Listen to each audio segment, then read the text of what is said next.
முன்னாடி கன்னியாகுமரி மாவட்டத்தில் சர்ச்சில் பராமரிப்பு பணி நடக்கு. அதுல ஒருத்தன் ஏடி தூக்கிட்டு போறான். இதை மாதிரி லைன் வந்தது, பார்க்காம ஏடி பட்டுட்டு 5 பேர் செத்து போயிட்டான். பாவம், உண்மையிலே மரணம். 4 பேர் இறந்து போனார்கள். உண்மையிலே பாவம், அந்த குடும்ப கஷ்டம். 4 பேர் செத்து போனான். 4 பேர் செத்து போன முத்துவேலர் கருணாநிதி மோகன் ஸ்டாலின் என்ன பண்ணா, 4 பேர் குடும்பத்துக்கும் தலா 5 லட்சம் ரூபாய் கொடுத்தான். சர்ச்சில இருந்து 1 பைசா வருமானம் தமிழ்நாடு அரசாங்கத்துக்கு வருதா? கிடையாது. சர்ச்சில இருந்து 1 பைசா வருமானம் கிடையாது. சர்ச்சில் போய் 100 ரூபாய் கட்டணும் 200 ரூபாய் கட்டலாம் வாங்க முடியாது.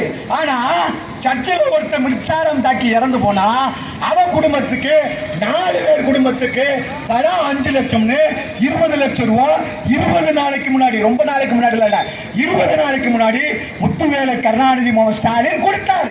முந்தா நாள் இறந்து போனவன், வருஷம் செத்து போனவன் 100 ரூபாய் நீ வசூல் வாங்கிட்டு, நீ 100 ரூபாய் வசூல் வாங்கிட்டு வருஷம் செத்து போன குடும்பத்துக்கு 1 பைசா கொடுக்கலையா? நியாயமாயா இது? இந்து சட்டா இந்துடா இழிச்ச வாயினா? இந்து சட்டா கேட்கறதுக்கு நாதி கிடையாதா? இந்துக்கள் சட்டா நீ நிவாரணம் கொடுக்க மாட்டியா? இந்துக்கள் அனாதை போயிடலாம்.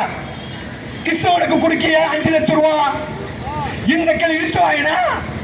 இந்துக்கள் ஓட்டு போடல அவனுக்கு. முத்துவேலர் கருணாநிதி மோகன் ஸ்டாலினுக்கு இந்துக்கள் ஓட்டு போடலையா? ஏன் கொடுக்கல? ஏன் கொடுக்கல? பதில் சொல்லடா. முத்துவேலர் கருணாநிதி மோகன் ஸ்டாலின் பதில் சொல்லுவியா நீயே?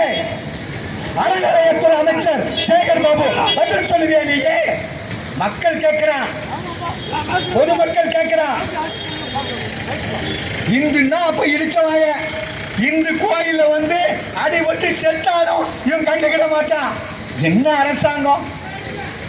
எவ்வளவு கொடுமை பண்றா பாருங்க, எவ்வளவு கொடுமை பண்றா பாருங்க. இவர்கள் இந்து விரோத அரசாங்கம்.